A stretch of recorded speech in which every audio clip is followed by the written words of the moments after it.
I found $300 missing from my wallet on a random Tuesday morning. And you know what my roommate said when I asked her about it?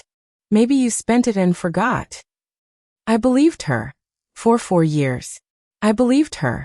If you've ever had a friend, a roommate, someone close to you, quietly take pieces of your life without you even noticing, this story is for you. Because by the end of this video, you're going to understand exactly how someone can smile at you every single day, share your fridge, share your couch, share your secrets, and still be robbing you blind the whole time. Stay with me. This gets worse before it gets better. Okay, let me back up. My name doesn't really matter for this story, so let's just say I'm a 29-year-old woman living in a mid-sized city here in the US. 3 years ago, I was 25, fresh out of a breakup, and honestly kind of broke. I had just moved out of an apartment I shared with my ex, and I needed somewhere to live. Fast. Cheap. Now. That's when a friend of a friend mentioned her cousin was looking for a roommate. Her name, I'll call her Jess for this video, because I'm not going to use her real name, was 26 at the time. Bubbly. Funny. The kind of person who remembers your coffee order after meeting you once. We met for coffee, we talked for 2 hours, and honestly, I liked her instantly. You might be wondering how someone like that ends up being the villain of this story. Trust me, I'm wondering the same thing even now. We moved in together about 3 weeks later. 2-bedroom apartment, split rent right down the middle, split utilities, the whole deal. And for the first few months, it was actually great. We'd cook together on Sundays. We'd binge watch trash reality TV until 2 a.m.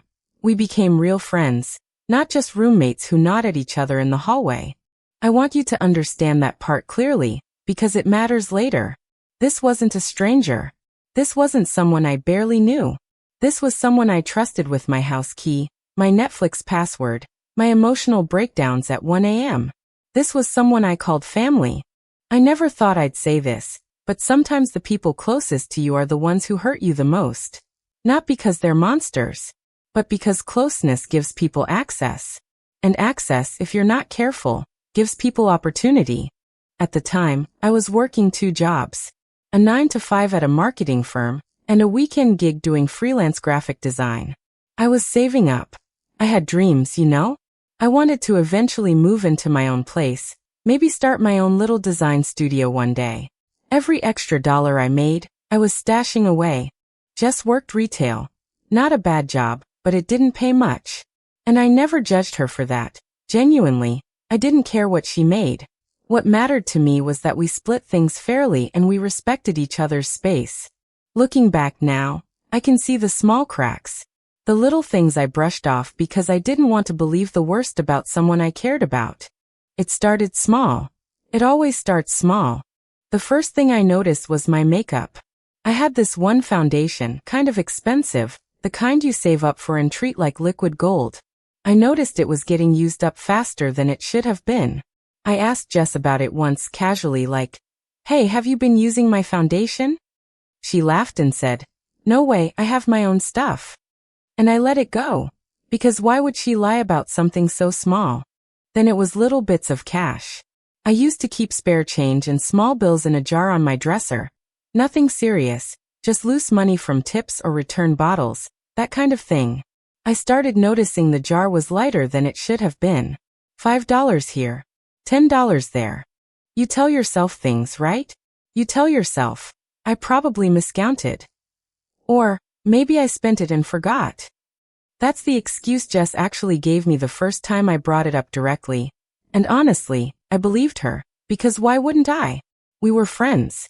Friends don't steal from each other. That's what I told myself, over and over. Then groceries started disappearing. I'd buy a specific brand of coffee, expensive stuff, a little treat for myself after a long week, and within 2 days it would just be gone. I'd ask and she'd say, "Oh, I thought that was for both of us." Even though we had a very clear system, we bought our own groceries separately and labeled them. Every single time, there was an explanation. Every single time, it sounded just reasonable enough that I couldn't call it a lie. That's the thing about someone who's good at this. They don't give you a reason to catch them. They give you just enough doubt to keep trusting them. I remember specifically one night, It was maybe 8 or 9 months into living together. I was doing my budget. I'm a spreadsheet person, I track every dollar, and I noticed my savings weren't growing the way they should have been. I was working 2 jobs. I should have had more saved up. But somehow, month after month, the numbers weren't adding up. I chalked it up to inflation. Rising grocery prices. Gas prices. You know, all the stuff everyone blames when their money doesn't stretch as far as it used to. It felt like a reasonable explanation. It felt easier than the alternative. Because the alternative was terrifying to even consider. The alternative was that someone I loved, someone I trusted, someone whose laugh I knew by heart, was stealing from me. About a year and a half into living together, things got worse. Not slowly this time. Faster. I got a promotion at my marketing job. More responsibility, more money, which honestly felt like such a relief after years of grinding. I remember telling Jess about it, and she was so excited for me, hugged me. We went out for drinks to celebrate. That night felt so genuine. I still think about that night sometimes, honestly, because I wonder how she could celebrate with me and then keep doing what she was doing behind my back. With the raise, I upgraded a few things in my life. Nothing crazy. A new laptop for my freelance design work, because my old one was basically falling apart. New clothes for my new position, since I now had client-facing meetings. Small, reasonable upgrades. That's when I started noticing my card statements looked off. Little charges. $10 at a coffee shop I never went to. $20 at a store I'd never heard of. At first, I genuinely thought it was fraud from some random hacker. I called my bank, disputed a few charges, got a new card issued. Problem solved, right? Except it happened again. A few months later. This time I sat down and really looked at the pattern. The charges weren't random hacker stuff. They were local. Places near our apartment. Places I recognized because Jess mentioned going there. You might be wondering why I didn't just confront her right then and there. Honestly, I think a part of me was scared of being right. Because if I was right, it meant I had to face something painful. It meant I had to accept that someone I trusted deeply was betraying me, over and over, while looking me in the eye every single day. So instead, I started being more careful. I started hiding things. I moved my spare cash to a lockbox. I started keeping my cards on me at all times instead of leaving my wallet on the kitchen counter like I used to. And here's the sad part. I didn't tell Jess why. I didn't want to accuse her without proof. I didn't want to blow up our friendship over a suspicion. But deep down, some part of me already knew. Around this time, I also started noticing changes in Jess's lifestyle. New shoes. A new phone. She started going out more, brunches, little weekend trips with her other friends. On a retail salary, that's not impossible, but it did make me raise an eyebrow. Again, I told myself I was being paranoid. I told myself I was jealous, maybe of her freedom to spend without stressing. That's what guilt-tripping yourself sounds like, by the way. When you start blaming yourself for noticing red flags. Then came the moment that really shook me. I was going through my closet, looking for a jacket I hadn't worn in a while. A nice one, kind of pricey. A gift from my mom actually, and I couldn't find it anywhere. I asked Jess if she'd seen it. She said no. 2 weeks later, I saw a photo on her social media. She was wearing my jacket. My mom's gift. Out at some bar with her friends, laughing, having the time of her life in a jacket that wasn't hers. I remember staring at that photo for I don't know how long. Just staring. Feeling this cold, sinking feeling in my stomach. Because a missing $5, sure, maybe that's a mistake. A missing jacket that shows up on someone's Instagram? That's not a mistake. That's a choice. That photo changed something in me. I didn't confront her right away though. I know that probably sounds strange, but I needed proof. Real proof. Because I knew if I went in with just a suspicion, she'd talk her way out of it, the same way she always had. She was good at that. Really good. So I did something I'm honestly still a little uncomfortable admitting on camera, but I think it's important for this story. I set up a small camera. A cheap little device, motion activated, pointed at a shelf in my room where I started intentionally leaving small amounts of cash. And a specific piece of jewelry I never wore. A ring that used to belong to my grandmother. I want to be clear here. This wasn't about entrapment. This was about finally getting the truth after years of gaslighting myself into doubting my own memory. 3 days later, I checked the footage. And there it was. Jess walking into my room while I was at work, opening my drawer, taking cash straight out of my wallet, and picking up my grandmother's ring, turning it over in her hands like she was deciding whether it was worth taking. She put it in her pocket. I sat there on my bed, laptop open, just shaking. Not even angry yet. Just shocked. Because seeing it happen, actually seeing it with my own eyes instead of just suspecting it, hits completely different. It's one thing to think someone might be capable of something. It's another thing entirely to watch it happen in real time. I didn't confront her that night. I needed a minute. Or actually, I needed way more than a minute. I called my mom, and I just cried on the phone for probably 20 minutes straight before I could even get words out. The next day, I asked Jess to sit down with me. I told her I needed to talk. I could see something shift in her face immediately. I think some part of her knew. I didn't yell. I want you to know that, because I think it's important. I've seen a lot of videos online where people scream and throw things during confrontations, and maybe that's satisfying to watch, but that's not who I am. I put the laptop on the table, pressed play, and just let her watch it with me. Silence. Complete silence for what felt like forever. Then she started crying. And she admitted it. All of it. Not just the ring, not just that day. She admitted she had been taking money from me on and off for almost the entire time we lived together. Small amounts mostly, she said, so I wouldn't notice.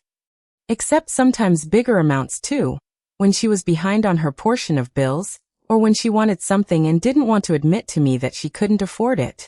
She said she felt embarrassed that she made less money than me. She said watching me get promotions, watching me buy nice things, made her feel small. And instead of talking to me about it, instead of just being honest, she started taking little pieces of my life to feel like she had more than she actually did. I remember asking her, through my own tears at this point, why didn't you just tell me you were struggling? I would have helped you. I would have understood.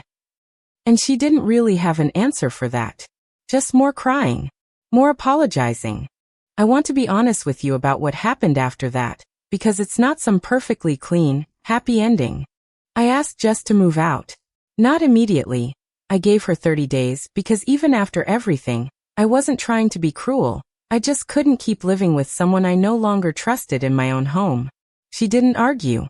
I think, honestly, she was relieved in some strange way. Living a lie for years, even if it benefits you materially, takes a toll on a person too. She paid me back a portion of what she took, though honestly, we'll never know the real total. I estimated, based on everything I could piece together from my bank statements, missing items, and just doing rough math over the years, that it was somewhere between $4,000 and $6,000 over the time we lived together. Some of that was cash I could never prove. Some of it was replaceable, like the jacket, which she gave back, a little worn but intact. My grandmother's ring, thankfully she hadn't sold yet. I got that back too, and honestly, getting that ring back meant more to me than any amount of money ever could. For a while after she moved out, I felt this weird mix of emotions. Relief, obviously, but also grief, if that makes sense. I grieved the friendship I thought I had. I grieved the version of Jess I believed in for all those years. Because here's the thing nobody tells you about betrayal. You're not just mourning the money or the stuff. You're mourning your own judgment. You start questioning yourself. How did I not see this? What does it say about me that I trusted her for so long? It took me a long time to realize that trusting someone isn't a character flaw. It's not weakness. The person who chooses to lie and steal is responsible for that choice, not the person who simply believed in them. I also learned some really practical lessons that I think are worth sharing, especially if you're currently living with roommates or you're about to. First, track your finances closely. I know it sounds obsessive, but keeping a simple spreadsheet of your spending isn't paranoid, it's just smart. It's what eventually helped me notice the patterns. Second, trust your gut. If something feels off, even a little bit, even if you can't explain why, pay attention to that feeling. I ignored my gut for almost 2 years because I didn't want to believe something painful. Don't make that mistake. Third, and this one's harder, you can love someone and still protect yourself from them. Those two things aren't contradictory. I loved Jess as a friend. That was real. But loving someone doesn't mean you owe them unlimited access to your life, your money, or your trust, especially once they've proven they'll abuse it. After she moved out, I lived alone for about 8 months. It was expensive, honestly, stretching my budget thin again. But it was also the most peaceful 8 months I'd had in years. I didn't realize how much low-level anxiety I'd been carrying, that quiet, background stress of always wondering if something was missing, if I was crazy for noticing small things, if I could trust the person sleeping 20 feet away from me. Eventually, I did get a new roommate. A coworker, actually someone I'd known for a while in a more surface-level way. And I want to tell you, things are completely different now. We have clear boundaries. We communicate about money openly. If one of us is struggling with a bill, we talk about it like adults instead of letting resentment build into secret behavior. I don't think Jess was born a bad person. I genuinely don't. I think she was someone who let insecurity and shame turn into really damaging choices. And instead of being honest about her struggles, she chose silence and theft over vulnerability. That doesn't excuse it. Not even a little bit. But understanding it helped me heal, in a strange way. It helped me stop blaming myself and start seeing the whole situation more clearly. We don't talk anymore, by the way. Not out of dramatic hatred, just, there's nothing left to say. Sometimes relationships end not with a big explosion, but with a quiet, final closing of a door. If you've made it this far in the video, I just want to say, thank you for listening to my story. This wasn't easy to share. There's a strange kind of vulnerability in admitting that someone close to you took advantage of your trust, and an even stranger vulnerability in admitting that you didn't see it for a really long time. But I think stories like this matter. Because so many of us walk around thinking betrayal only comes from strangers, or from dramatic, obvious villains. The truth is, it usually comes quietly. It comes from someone who knows your coffee order. Someone who hugs you when you get good news. Someone who cries with you during sad movies. That doesn't mean you should live your life suspicious of everyone around you. That's not the lesson here. The lesson is simpler than that. Trust people, but pay attention too. Love people, but don't lose yourself in the process. And if something feels off, even a small thing, even something you're scared to say out loud, don't ignore that feeling. Your gut is usually trying to protect you.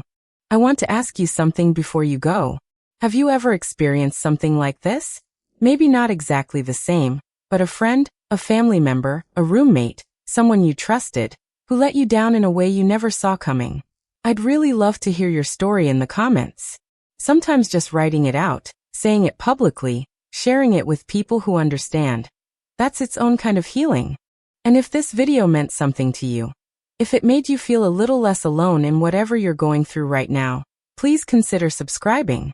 I share real stories like this one regularly, real struggles, real growth, no sugarcoating, just honest life experiences. It genuinely helps me keep doing this when I know it's reaching people who need it. Take care of yourself. Trust your gut.